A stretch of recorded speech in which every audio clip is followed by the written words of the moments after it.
بالله من الشيطان الرجيم. بسم الله الرحمن الرحيم. الحمد لله رب العالمين بارئ الخلائق أجمعين باعث الأنبياء والمرسلين، ثم الصلاة والسلام على خير خلقه العبد المؤيد والرسول المسدد حبيب إله العالمين أبي القاسم المصطفى محمد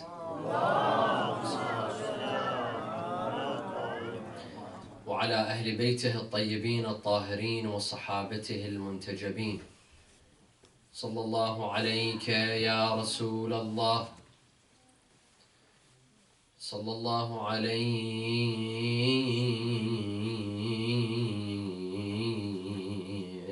يا سيدي ويا مولاي يا أبا عبد الله، يا رحمة الله الواسعة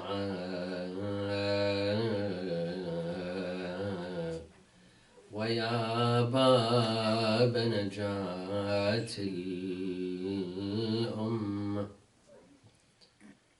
ويا عبرة كل مؤمن ومؤمنة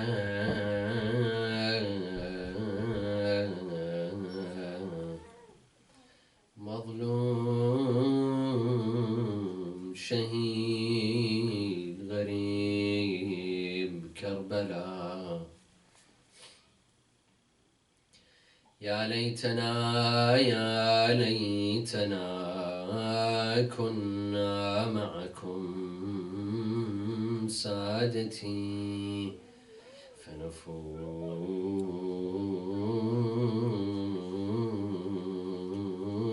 فوزا عظيما. أعوذ بالله من الشيطان الرجيم. بسم الله الرحمن الرحيم. يا أيها الذين آمنوا قوا أنفسكم وأهليكم نارا وقودها الناس والحجارة. صلوا على محمد وآل محمد. اللهم صل على محمد وآل محمد. A second for the love of Fatima al-Zahra. اللهم صل على محمد وآل محمد. A third for the love of Abu al-Fadl al-Abbas with your loudest voices.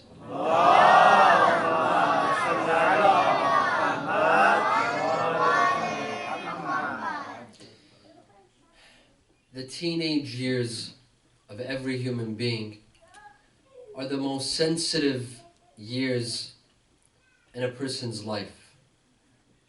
The teenage years represent the transition from childhood into adulthood. It's a years of change, physical change, biological change, physiological changes, psychological changes, and so on and so forth. The events and the experiences that occur within these few years are crucial to a person's life and will have lots of implications in that person's life later on.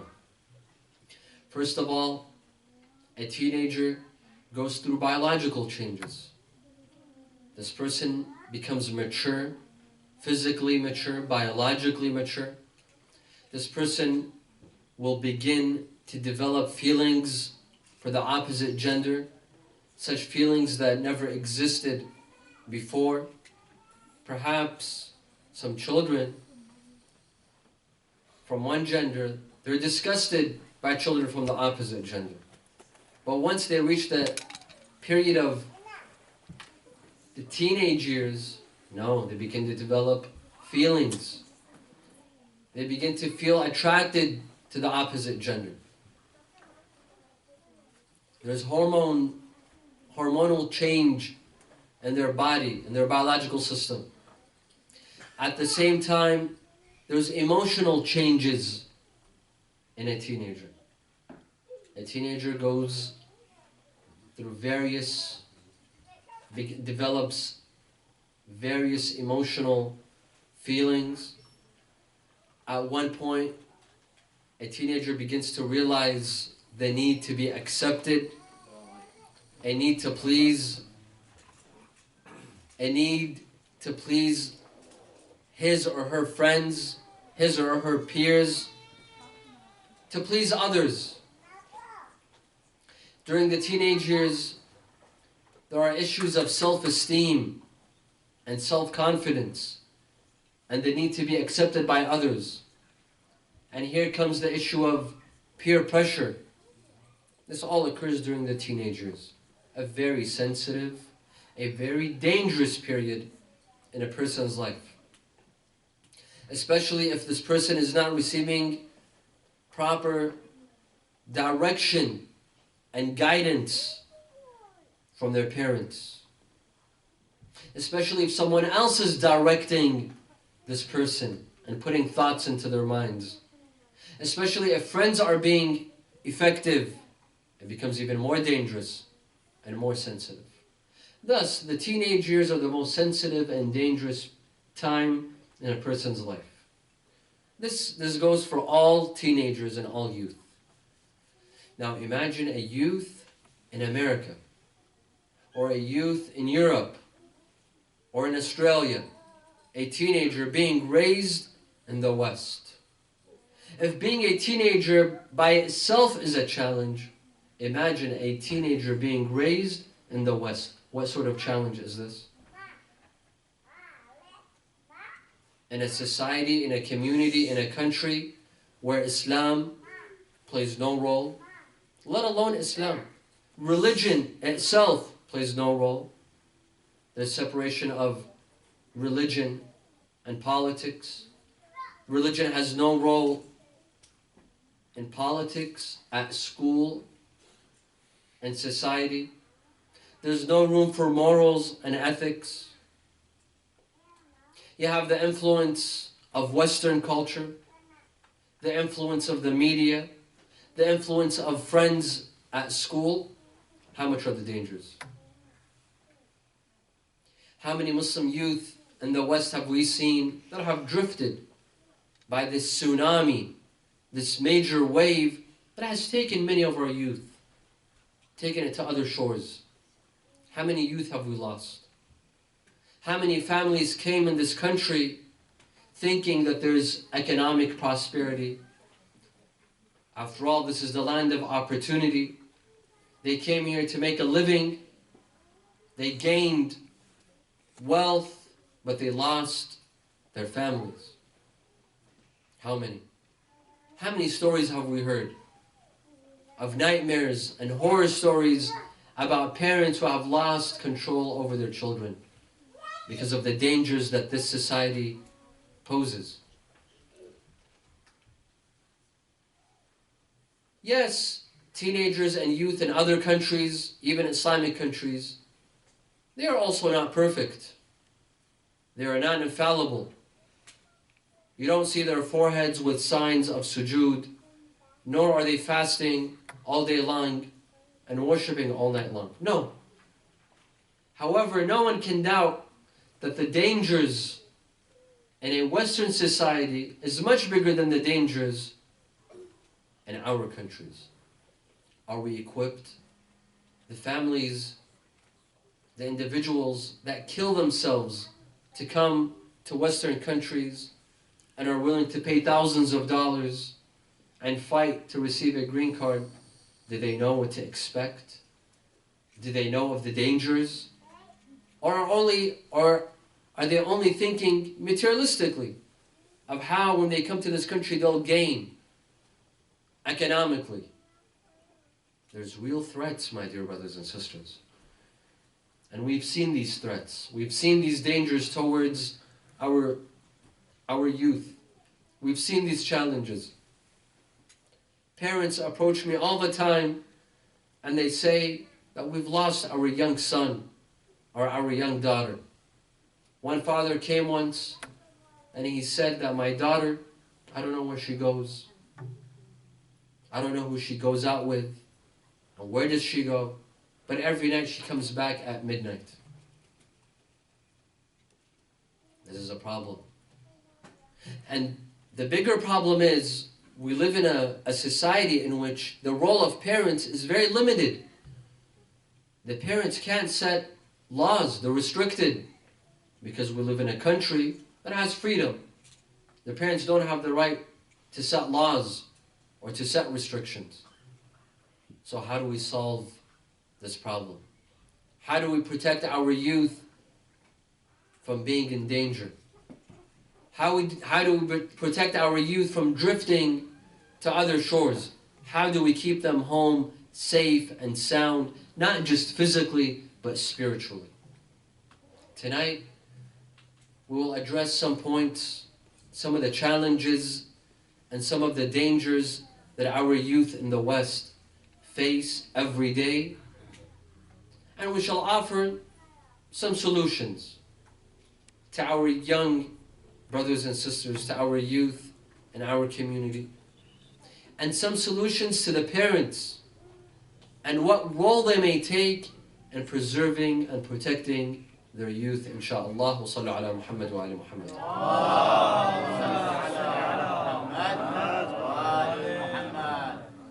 One of the main challenges that youth face in this country, not alone Muslim youth, but youth in general, one of the main challenges is relationships.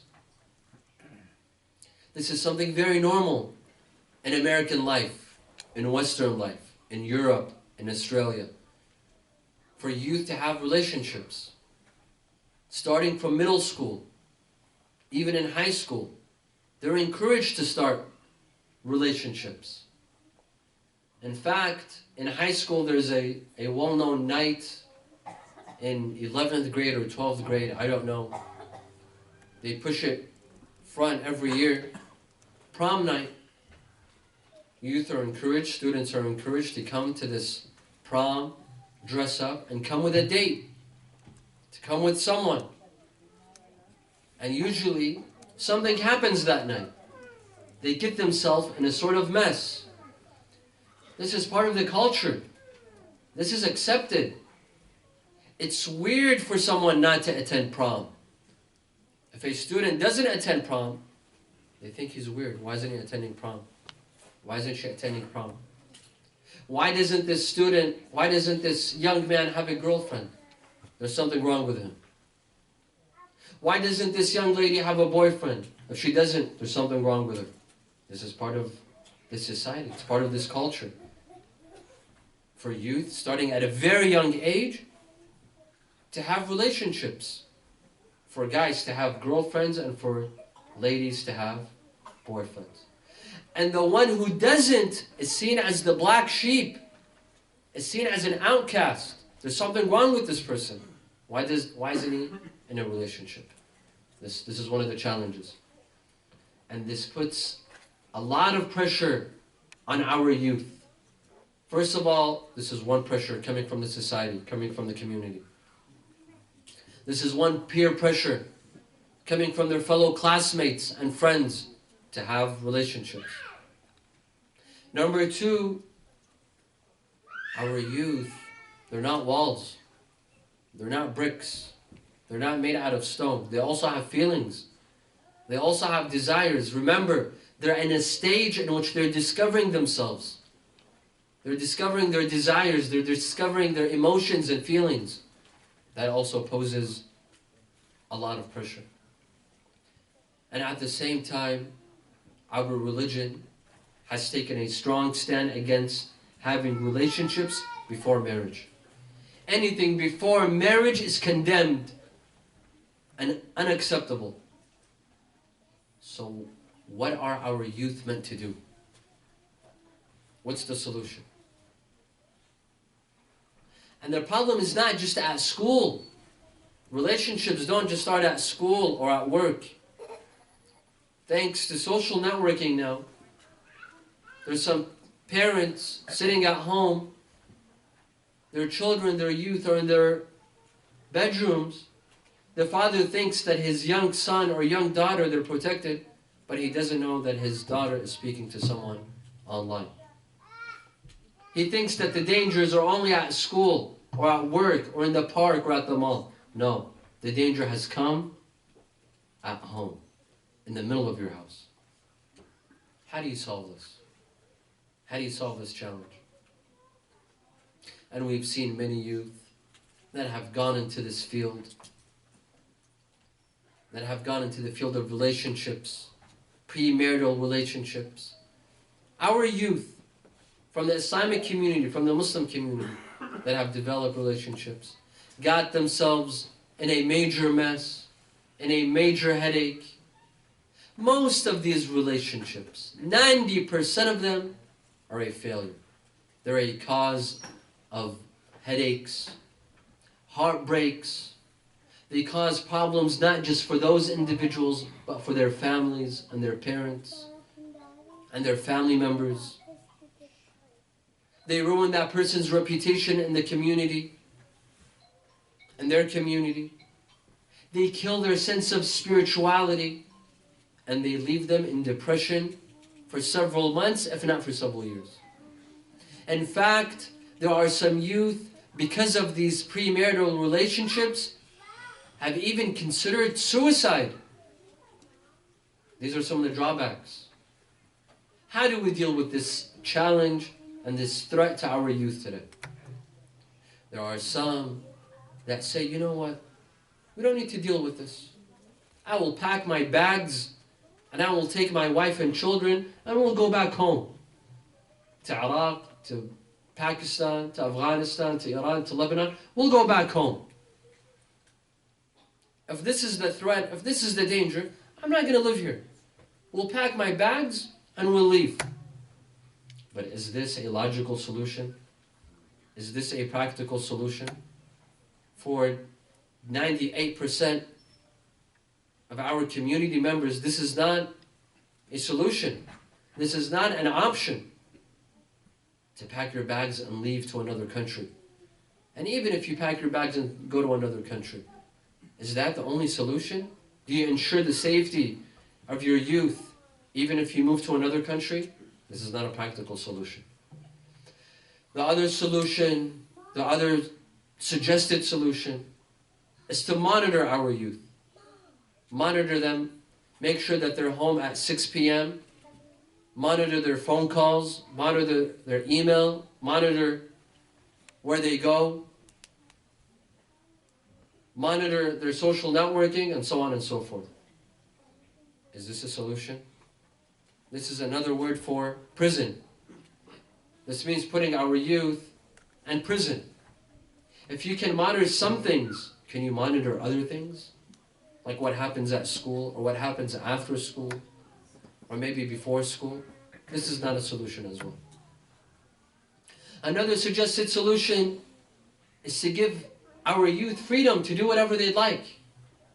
The famous American saying says, if you can't beat them, then what? Join them. Let them do whatever they'd like. This is a land of freedom. After all, this is what we came for freedom. Let them enjoy the freedom in this country. Is this a solution? Is this what you really want? To give them full freedom without thinking of the consequences, without thinking of the results? And then there's another moderate solution. There's a moderate solution. And that is that we need to encourage our youth, of course at a certain age, or a certain age limits, but we should encourage our youth to get married. After finishing their education, at least after finishing their high school degree, perhaps in the early years of college, the latest after they finish their college, facilitate marriage for them. Make marriage possible for them. Some of you are thinking this is not possible. How is this possible for someone at 19 or 20 or 21 or 22 to marry. It is very much possible. Yes, this is not part of Western culture, but this is part of Islamic culture. And we should make it part of Islamic culture. And this is one of the ways that we will be protecting our youth. I have some parents that come and object. They say, Sayyid, do you actually expect for my 19-year-old daughter to get married? And the same father, he doesn't mind if the same daughter of his, at the age of 14, if she's dating, he doesn't mind. If she's dating at 14, it's okay. But if she marries at 19, this is a taboo. Don't talk about this. Don't encourage our youth to get married. Why? Who will pay the consequences? Thus, one of the best solutions is to facilitate early marriage for our youth. After they graduate or the early years, help them. And everyone has to participate. Parents have to help. Financially, emotionally. They encourage their youth to marry and they sponsor them. They help them as well, financially. The community has to help. Every single Islamic center in America or in the West, they have to have a fund for the youth that wish to marry. Either providing them with grants or interest-free loans for the youth that wish to marry. This should be a priority. The same way that we establish an Islamic mosque and start a school and have a funeral home and have a cemetery, this is also one of the priorities, is to help our youth get married. Start a fund for them. Provide them with grants or interest-free loans. This should be a priority. Everyone needs to participate. The leaders, the elders of the community, the parents, the community center, even youth themselves, they need to grow a sense of responsibility and help themselves, prepare themselves for an early marriage, after college or maybe even before, or during the days of college. They need to develop a sense of responsibility, a sense of starting a family to protect themselves. After all, marriage is protection. Rasulullah sallallahu alayhi wa alihi wa sallam,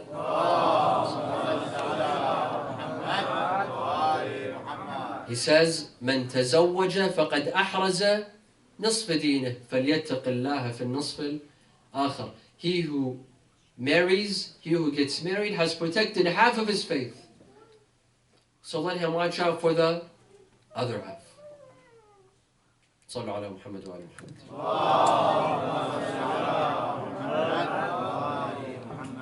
This is one of the main challenges that our youth face in the West. Relationships. Among the challenges that we see our youth facing is that they are intrigued by celebrities. This is one of the problems that we have today. Youth in America in general, they are intrigued by entertainers, singers, and celebrities. And our youth, Muslim youth, are no exception. We see them on social networking, what they post, the pictures that they post, what they like, how they comment.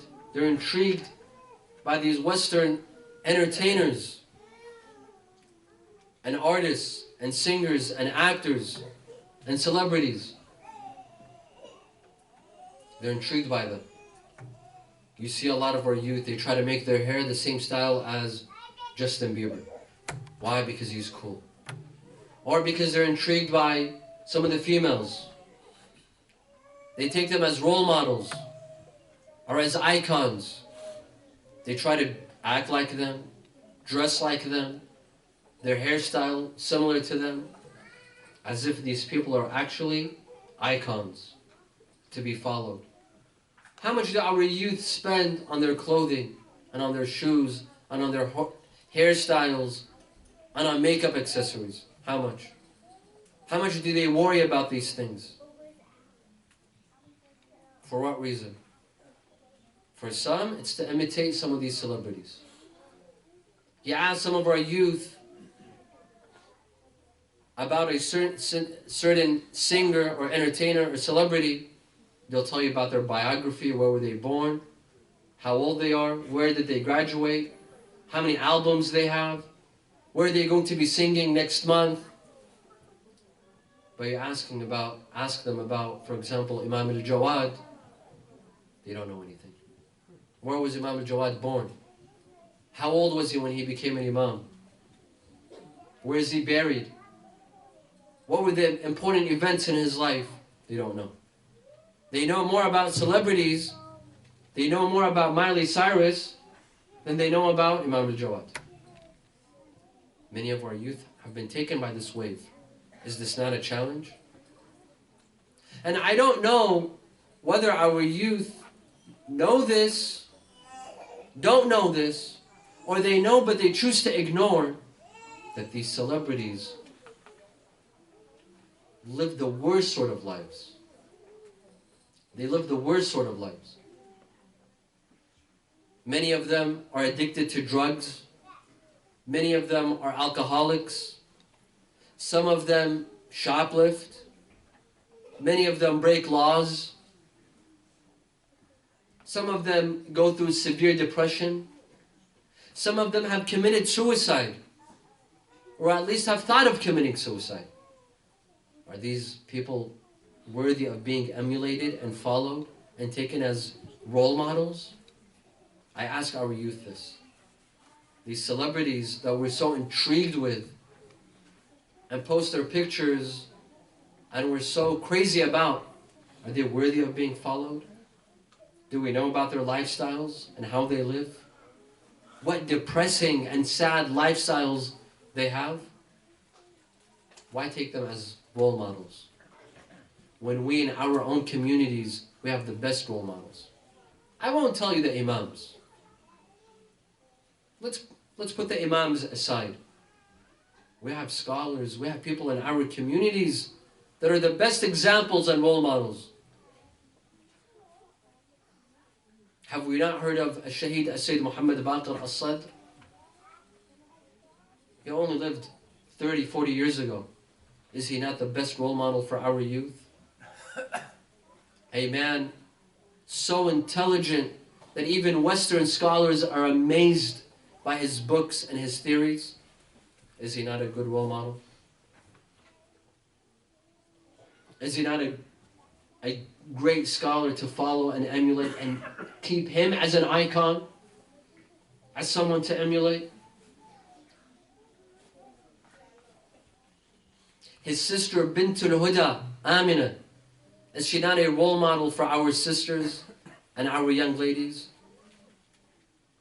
A woman that wrote several books and died along with her brother at the hands of Saddam Hussein, and guided so many young women to the path of Islam and the path of Ahlul Bayt. Is she not a role model? Thus, we have role models. We don't need to look at celebrities and actors and entertainers and singers. We have the best role models in our communities, in our school of thought. Sallu ala Muhammad wa ala Muhammad.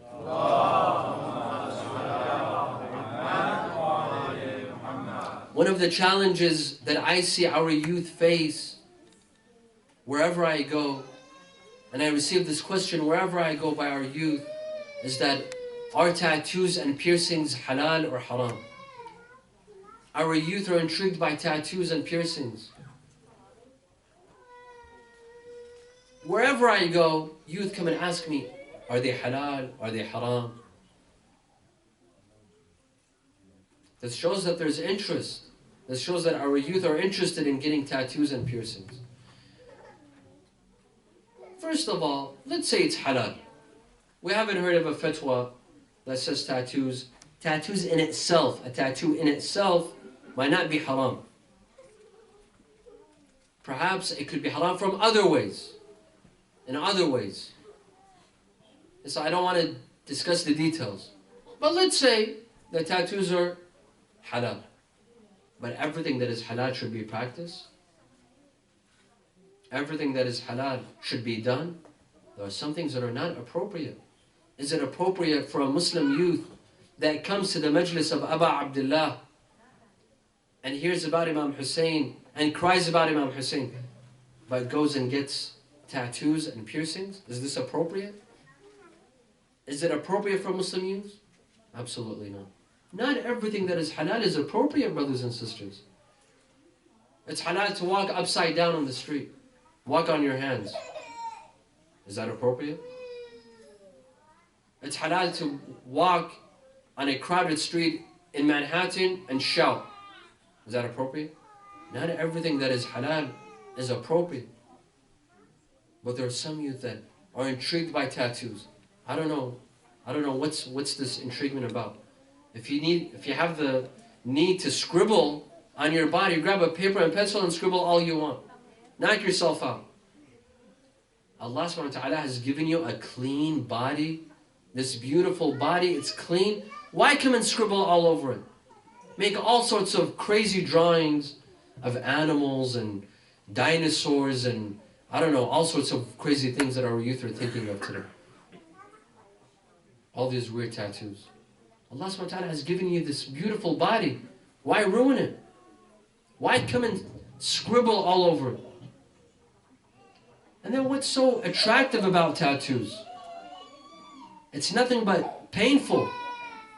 I don't know why our youth don't even consider it, even though it's extremely painful and it's extremely unattractive. They say that a young man went into a tattoo parlor, a huge guy, big guy, buff guy.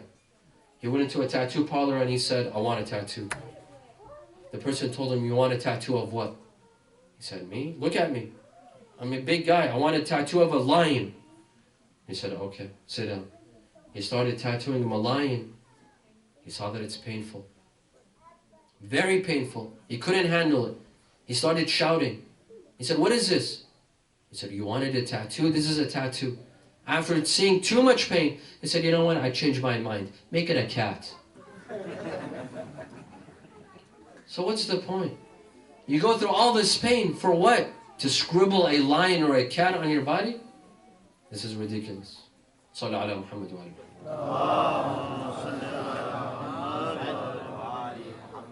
One of the challenges... Sister, there's a lot of noise coming from this. It's really disturbing everybody to hear. So if there are children and children will make noise, we have the television over there. They can go and listen to the majlis over there. Take your children there so that everybody else can benefit, inshallah. Sallu ala Muhammad.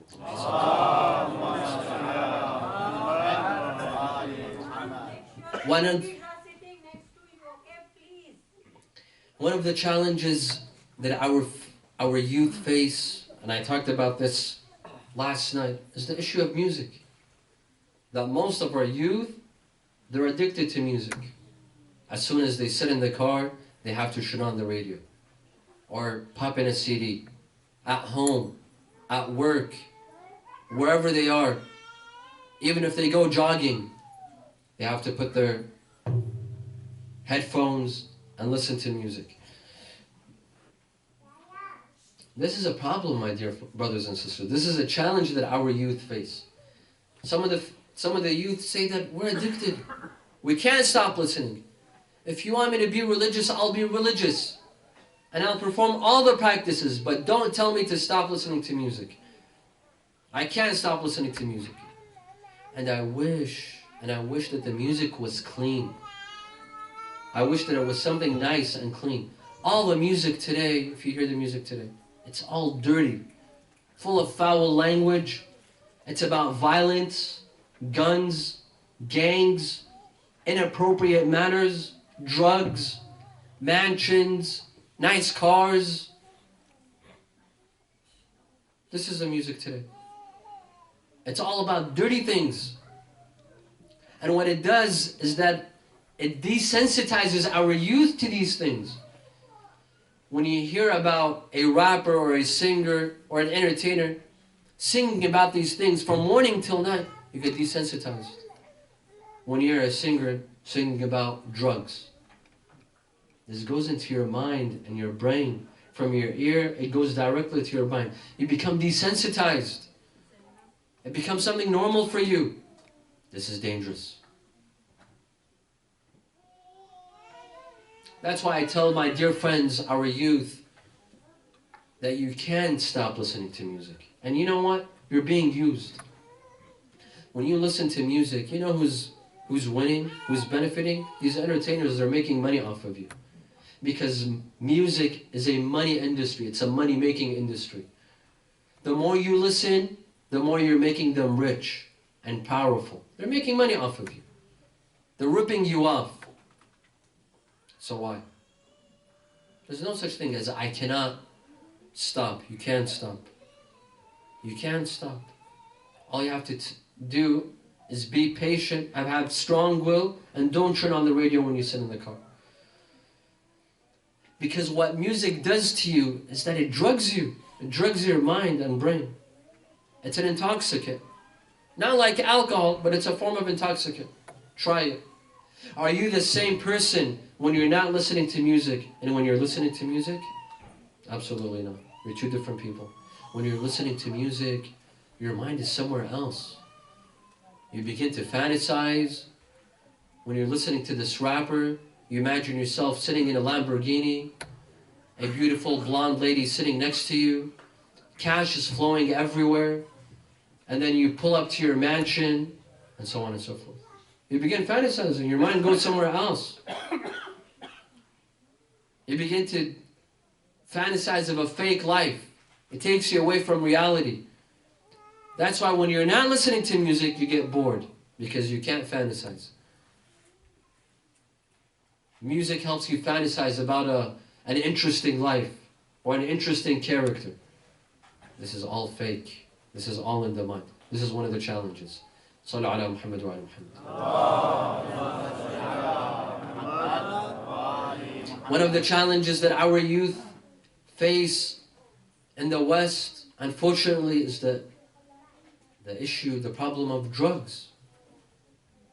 And this has come to our communities as well, our Muslim communities. Many of our youth have this problem. In fact, here in America, over 70% of high school and college students will have had tested drugs at least once in their life. Over 70%. Realistically, this problem will come to our youth as well. First, it starts off as leisure, as an enjoyment. And of course, it starts off because of friends. Some youth, they have friends that have tried it and do it. Because of peer pressure, they get this youth to try it as well. First, it starts off as leisure, as an enjoyment, and then it ends up as a, what? As an addiction. And then you see this youth will spend all of his money, all of his monthly allowance that his parents are giving him or her to spend on his education, he's spending it on what? On drugs. It goes without saying. We don't need to tell our youth the problem of drugs and of using drugs. The Quran says, وَلَا تَلْقُوا بَأَيْدِيكُمْ إِلَى التَّهْلُكَةِ. Don't kill yourself. When you use drugs, you're either killing yourself, or you're killing your brain cells, or you're killing your money, you're wasting your money. That's destruction. Why take this path that brings destruction to you, to your family? Why? I remember in one of the communities here in America, I won't mention the name, they brought a youth. He was 25 years old. They brought his janazah, his dead corpse, to the masjid. When they opened the casket, they discovered he's 25 years old, extremely muscular, very muscular, huge body, to the point that this casket, it required several people to carry this casket. He was so huge that on his arm he had tattooed, Ashhadu an la ilaha illallah wa ashhadu anna Muhammad Rasulullah. This huge sentence, these two sentences, were tattooed around his arm. That's how big it was. You know, my arm, it barely fits Ashhadu an la. That's it. This guy had 2 sentences on his arm. Why did he die? Because of the usage of drugs and steroids. It has come to our communities. Let's be careful. We don't need to remind our youth. This goes as common sense to be careful. Sallu ala Muhammad wa ala Muhammad.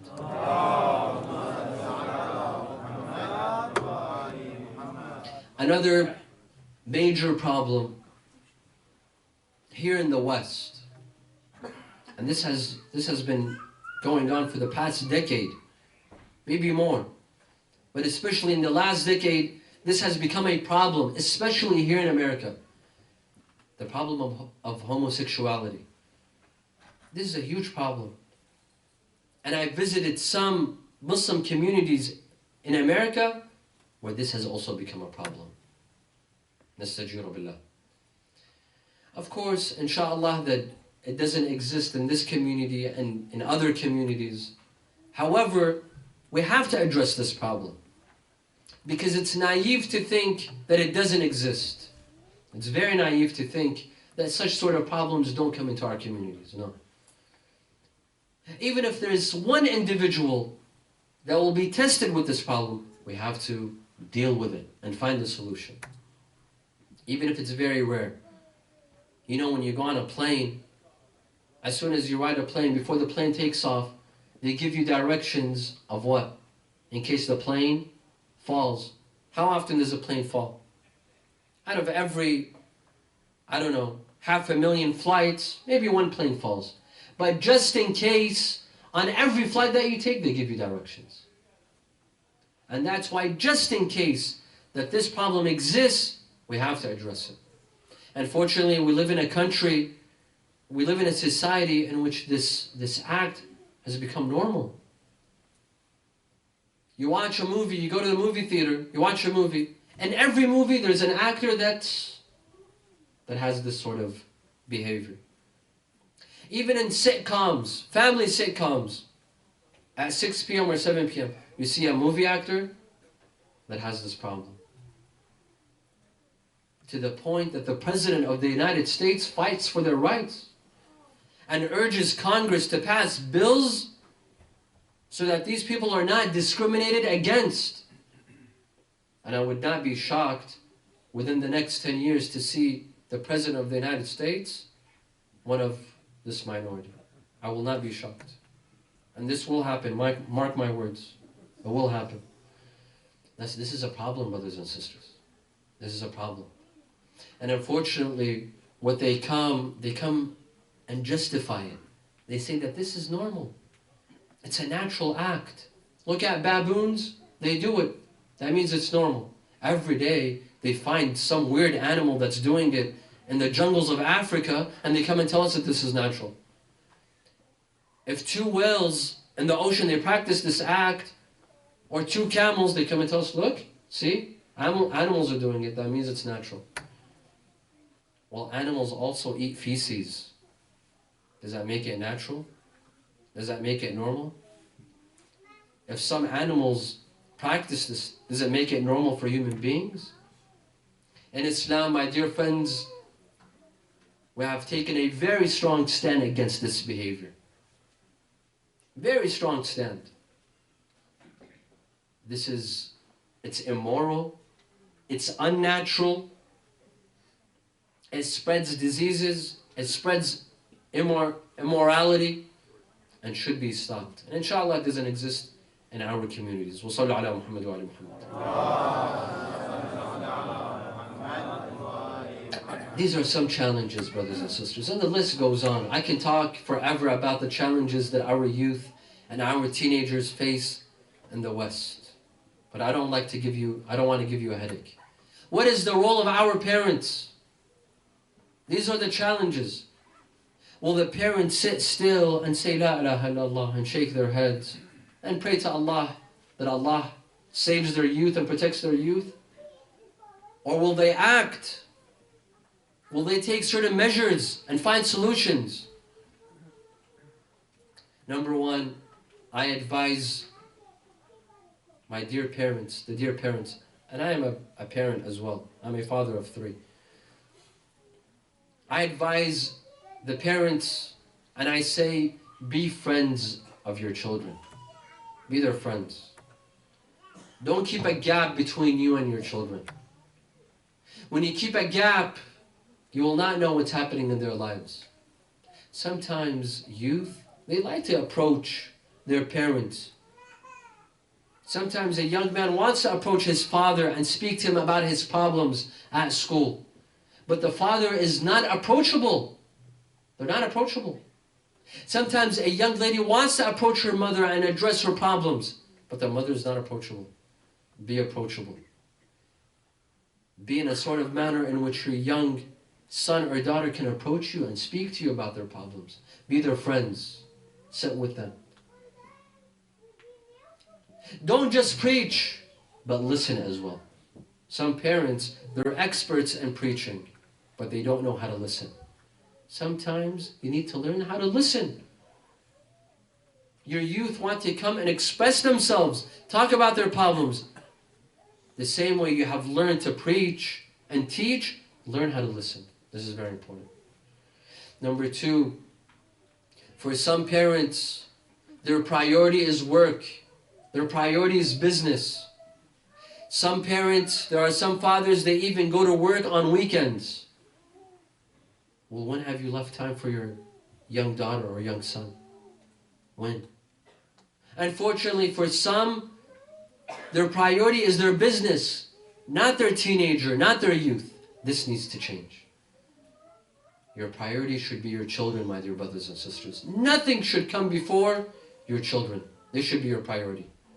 Not your business, not your work, not your mortgage, not your finance, not your credit card. What good are these things if you've lost your young daughter or your young son? If your son becomes addicted to drugs, or your daughter takes off her hijab and comes back at 2 in the morning every night. What good is the mortgage? What good is your business? Some parents are clueless. Some parents are absolutely clueless of what is happening in the lives of their children. Where does his daughter go? Who does she speak with? Where are they hanging out? What is his son doing? They're clueless. They have no idea. Let me tell you this story. It might be, might make you laugh, but it'll get a point. They say that a father had a farm. He owned a farm. He decided to go on a trip for 3 days. So he told his 2 eldest sons, he told them, I want you to look out after the farm and the house. When he came back, he asked his 2 sons, he told them, is everything okay? Did everything go smoothly when I was gone for the past 3 days? They said, yeah, everything went fine, everything's perfect. But in the farm we have a shovel. The shovel broke. He said, how did it break? They told him, well, our dog died. When we were burying him, the shovel broke. He said, how did the dog die?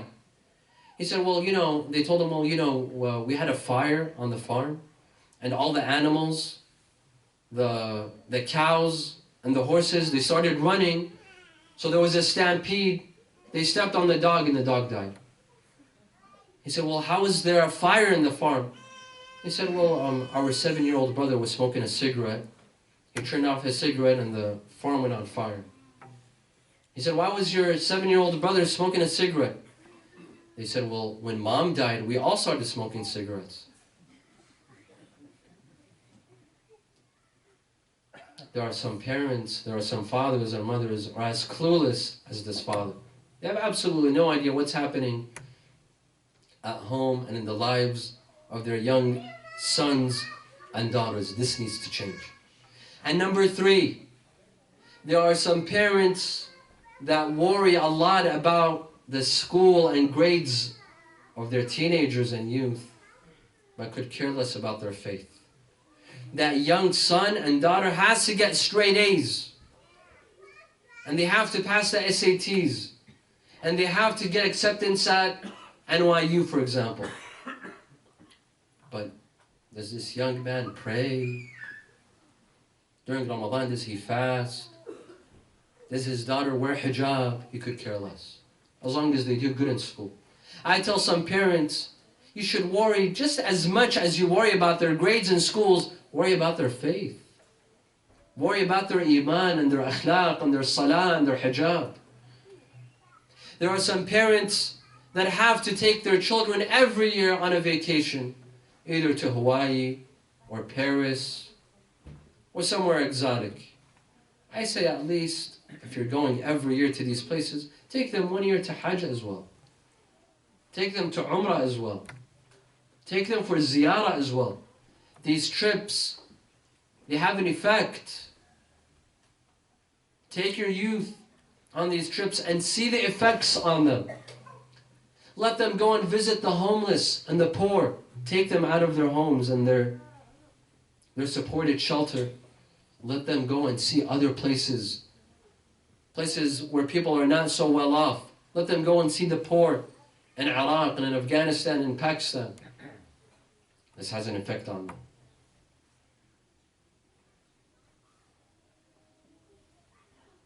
Let the youth of Karbala be a role model for our youth. The youth of Karbala. How were the youth of Karbala?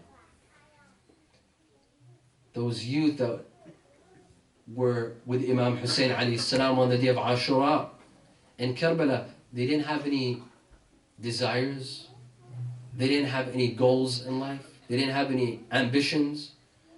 These youth that sacrificed their lives for Islam, you don't think they wanted to have a family? Just like you and I want to have a family? And our youth would like to start a family? They didn't like to see their kids or have kids or live a normal life, a happy life? Of course they did. Yet these youth were ambitious. These youth, their hearts were full of love for Abu Abdullah al-Hussein. They dissolved themselves in the existence of Imam Hussein alayhi salam. Thus they forgot all about their desires and their ambitions and their love for dunya and their love for children and a family. These were the youth.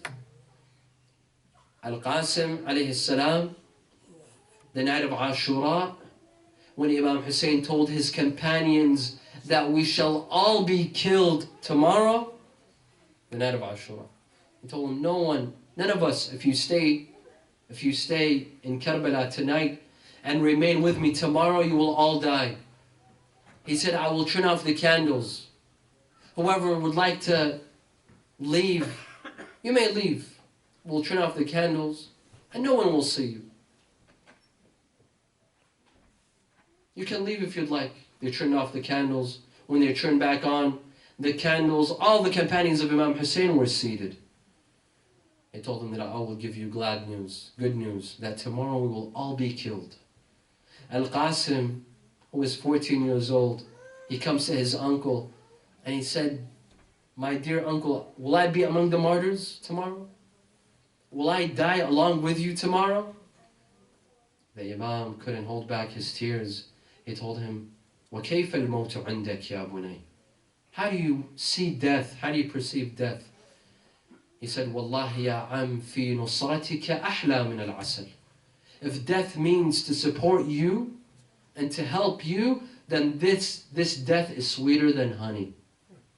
These were the youth of Karbala. Among the youth of Karbala was a 10-year-old boy who his name is not even mentioned. Historians don't mention his name. They only say, غُلَامٌ قُتِلَ أَبُوهُ فِي الْمَعْرَكَةِ. A young man whom his father was killed in the battle. He comes to Imam Hussein alayhi salam and he says, Ya Aba Abdullah, give me permission to enter the battlefield. The Imam looks at him. He remembers that just a couple of hours ago his father was killed in the battle. And his mother, she only has him. She doesn't have anyone else. He said, no, my son, go back to your mother. I cannot bereave your mother of you. Your mother only has you. He said, Ya Aba Abdullah, by God, it was my mother that sent me to seek permission to enter the battlefield. It was my mother. The Imam refuses. The young man goes crying to his mother. His mother comes back His mother holds his hand and she comes to Aba Abdullah and she says, Ya Aba Abdullah, أتذكل بك أمك الزهراء ولا أذكل بولدي? Your mother Fatima will sit and mourn you, but I will not sit and mourn my son. Allow me to show sympathy to Fatima to Zahra and sit and mourn my son. The Imam gives him permission. He enters the battlefield and he recites, أميري حسين ونعم الأمير سرور فؤاد البشير النذير علي وفاطمة والدا فهل تعلمون له من نظير. He entered the battlefield, he fought. All of a sudden, after moments, Imam Hussein heard this 10-year-old boy shouting, Assalamu alayka ya Aba Abdullah. Ali al-Akbar rushes to this young man. He sees him in his last moments. Ali al-Akbar tells him, do you have any request for me? He said, yes, I do, Ya ibn Rasulullah. I have one request remaining. My request is my mother will be alone tonight, alone in her tent. Make sure that she moves from her tent and she comes to your tent tonight. Assalamu alayka ya Aba Abdullah. Raise your hands in dua, brothers and sisters. نسألك اللهم وندعوك باسمك العظيم الأعظم الأعز الأجل الأكرم يا الله. اللهم لا تدع لنا ذنبا إلا غفرته ولا هما إلا فرجته ولا عيبا إلا سترته ولا خوفا إلا منته ولا رزقا إلا بسطته ولا شملا إلا جمعته ولا مرضا إلا شفيته ولا غائبا إلا حفظته ولا حاجة من حوائج الدنيا والآخرة لك فيها رضا ولنا فيها صلاح إلا قضيتها ويسرتها يا أرحم الراحمين. ولأرواح المؤمنين والمؤمنات والعلماء والشهداء نقرأ سورة الفاتحة مع الصلوات.